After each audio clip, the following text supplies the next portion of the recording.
আসসালামু আলাইকুম ওয়া রাহমাতুল্লাহি ওয়া বারাকাতুহু। প্রিয় দর্শক, আমার একটা কৃষকের জমি ভিডিও, এটা আমার জমি না। এই কৃষকটা হলো ব্রাহ্মণবাড়িয়ার। তো প্রিয় দর্শক, আপনারা সবাই এই কৃষকের জন্য একটু দোয়া করবেন, কারণ একটা কৃষক কিন্তু অক্লান্ত পরিশ্রমের পর একটা ফসল ফলায়। তো এটা কোনো নাচ গানের ভিডিও না যে ভাইরাল হবে, তবে দেশ হিসাবে, দেশের মাটির মানুষ হিসাবে, প্রত্যেকটা কৃষক হিসাবে আমি সবাইকে আহ্বান করব যে এই ভিডিওগুলো একটু সবাই আপনারা শেয়ার করবেন, ছড়িয়ে দেবেন, যাতে আর একটা কৃষক উদ্বুদ্ধ হয়। আচ্ছা, যাই হোক, আমি কথায় আসি যে আমরা কচু চাষে কেন আসি বা কচু চাষে কেমন লাভজনক, এটা নিয়ে আলোচনা করব। আসলে লাভের দিক থেকে যদি আমি বলতে চাই, লসের দিক থেকে যদি আমি বলতে যাই, যে জিনিস করবেন লাভও আছে, লসও আছে, কিন্তু আপনার চাষ করা বুঝতে হবে, সঠিক পরামর্শ নিতে হবে, সঠিক জমি নির্বাচন করতে হবে। এই তিনটা জিনিসের কোনো জিনিস ভুল করা যাবে না। যাই হোক, আমি আলোচনা করব অন্য বিষয়, যেহেতু সেক্ষেত্রে আপনাদেরকে বলতেছি, এই কচুতে একটা লাভজনক ফসল আসলেই, কারণ এটা ঝড় হোক, বৃষ্টি হোক, যা কিছু হোক না কেন, এই গাছটা যদি এক সপ্তাহ ডুইবেও থাকে তারপরও কোনো সমস্যা নেই। যদি একটু পানি নাইমা যায়, একটা পাতা যদি জায়গা যায়, তাহলে এই গাছটার কোনো ক্ষতি হয় না।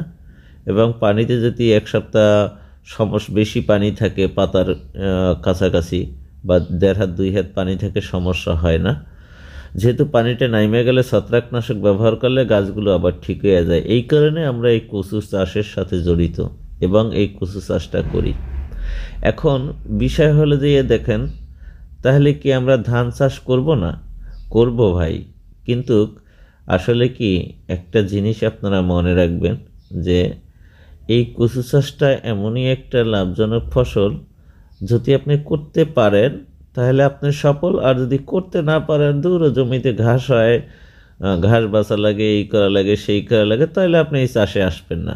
কিন্তু মনে রাখবেন, কচুতে কিন্তু প্রচণ্ড কষ্ট এবং প্রচণ্ড টাকা। আপনি কষ্ট যেরকমের করবেন, টাকাও এরকমের পাবেন। কারণ আপনি যদি একটু এই গাছগুলো ফলো করেন, দেখেন এই গাছগুলোর বয়স কিন্তু তেমন না, কাণ্ডের মধ্যে থেকে লতি ফুটে গেছে। এবং এই জাতটা অনেক ভালো একটা জাত, বাড়িলতির আছে এক। আপনারা জানেন যে গাজীপুরে আমার এখানে অনেক জমি আছে, 8 বিঘে জমি। সেক্ষেত্রে মনে করেন যে আমার কিন্তু 1 বিঘে জমিতে শুধু সব জাত রোপণ করা, আর মনে করেন যে সব জমিতে কিন্তু এই বাড়িলতির এক, যেটা কপালে কালো তিলে।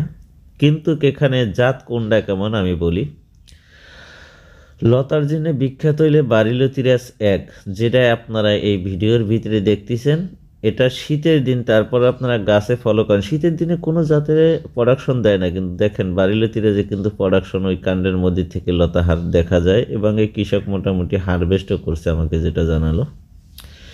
এখন বিষয়টা হলো কি, যে আপনারা কোন জাত রোপণ করবেন। হ্যাঁ, আপনারা বাড়িলতিরাস এক রোপণ করবেন ঠিক এই সময়।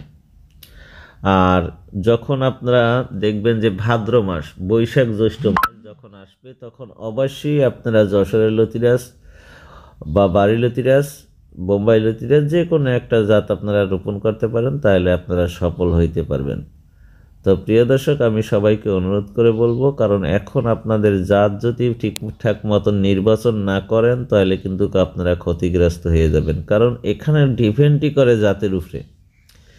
আপনি মনে করেন অনেক লতি দেখছেন, কিন্তু ওই লতিটা কোন সময় রোপণ করছে ওই জাতটা, আপনি মনে করেন ওই জাতটার অনেক লতি দেখতেছেন, আপনি ওইখান থেকে চারা আনছেন, কিন্তু আদৌ জানেন যে ওই জাতটা কখন রোপণ করা লাগে?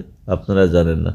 সেই কারণেই বলি, যে কৃষক দেখবেন সব জাত নিয়ে কাজ করে, ওনার কাছ থেকে পরামর্শ নেবেন এবং ওনার কাছ থেকে আলোচনা সাপেক্ষে আপনারা চারা নেবেন, তাহলে আপনারা ভালো একটা ইনকাম করতে পারবেন। তো বিষয়টা হলো কি, আমি আপনাদেরকে বলি